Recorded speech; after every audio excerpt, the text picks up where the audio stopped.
Katie, and this is Live It in the Now. On my channel, I talk about everyday manifesting, stories and examples to help you manifest everything you desire.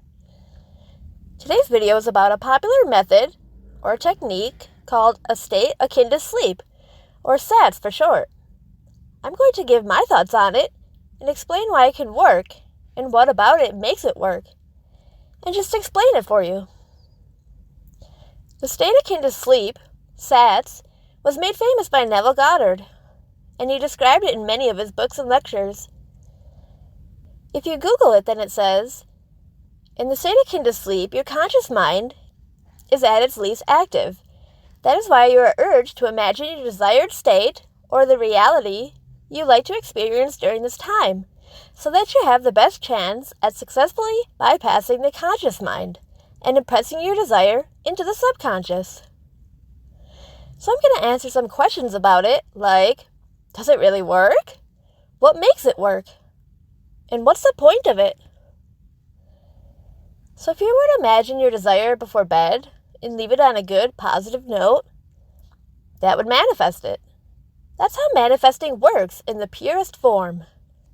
You say what you want and feel good about it, and know by doing so, it'll happen and you will have it.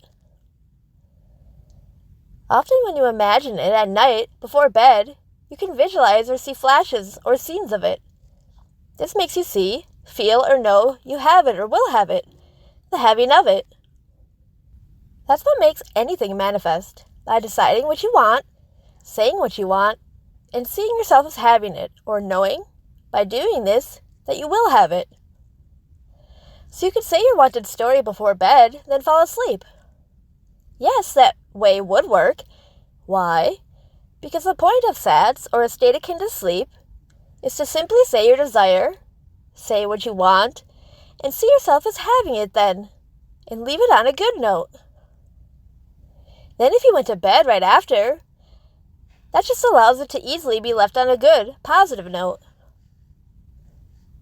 If you were to stay awake, you may end up messing with that, and messing with what you just did by accidentally thinking about your desire again, and introducing doubt, worry, or seeing yourself as not having it. So this way makes you say it and leave it and allow it to happen. So the only thing that prevents your desires is your bad thoughts about it. So if you did the akin to sleep, you are doing this and not letting the bad thoughts come up or take over. Some find it hard to say a desire and let it go in the moment when they're wide awake and then know that it will happen.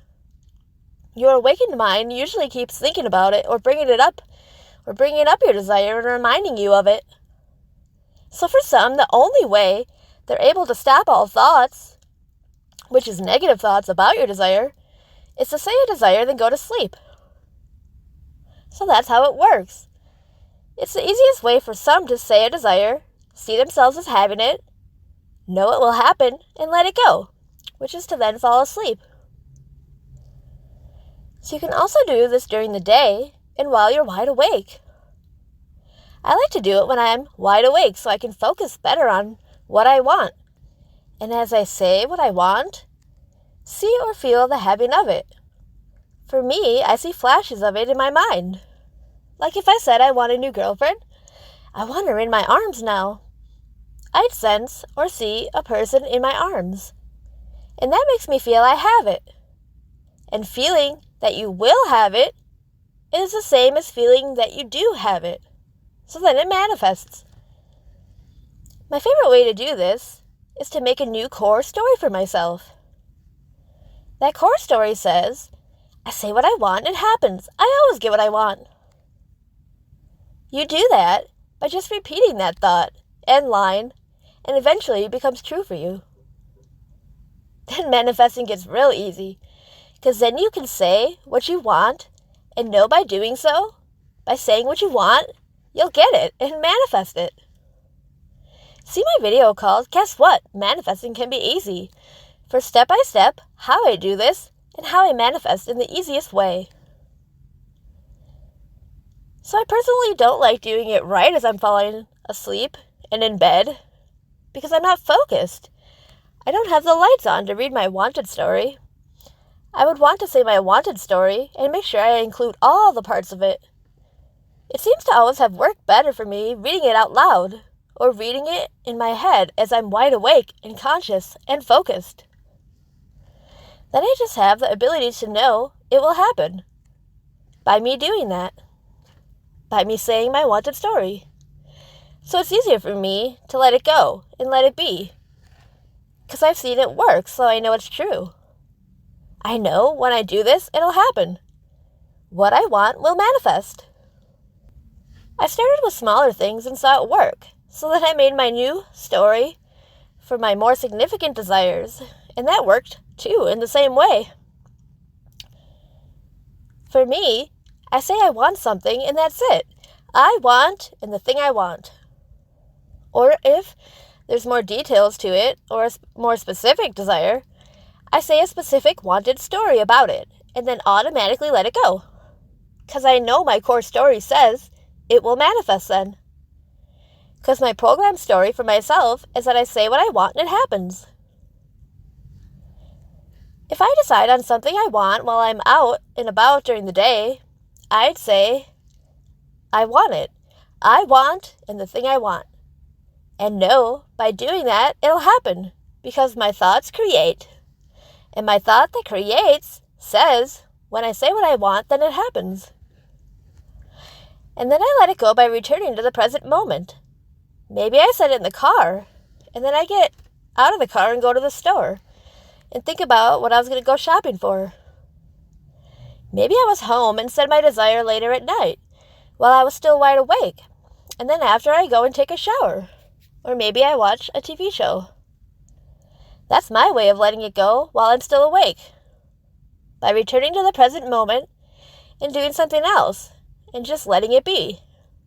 Leaving that desire as done and feeling confident it's done. Done meaning it will happen and manifest and knowing it will. But why is it done? And how do I know it'll happen? How do I know it'll happen for sure? Because I know my thoughts create. So I know for sure that wanted desire or wanted story will create. Because my thoughts said so. So things that I manifested by trying Akin to Sleep, and that method, I can't remember any specific ones. But things I manifested while wide awake, that I did on purpose or consciously, by doing my own personal manifesting method, then I've seen it work and happen hundreds of times. And I've seen it work with countless types of different things. The same method and way to do it works for everything. And they always talk about your brain when they talk about akin to sleep. Or like sleep levels, like alpha, delta, theta, beta, gamma. And how it impresses in your subconscious mind. But for me, anything about your brain doesn't even matter. Why? Because I see myself as that I'm in a dreamland always. And so, if everything around me is a dream, every part of me isn't real either. I'm like a dream person looking out into a dreamland. So my brain or levels, if you see it in this way, it doesn't matter. See my video called Life is a Dream for more on that. But I don't let that stuff affect me. I just know my thoughts create. And so I focus on having the best thoughts and making the best thought stories about my desire. And then I find ways within my thoughts and thought stories to make it manifest faster and easier. Like having it come to me. Or manifest fast. Or manifest instantly. Or make it visible. Or see evidence of it. So forget about your brain. It's like your thoughts project out and make a story before you, and that story unfolds and plays out and happens. So try both ways and see which one you like better. Comment below which one sounds better and easier for you to do. Please like this video, share, and subscribe so more people can find me, and so I can keep making content that explains manifesting and how to manifest in the easiest way possible. Thanks for watching.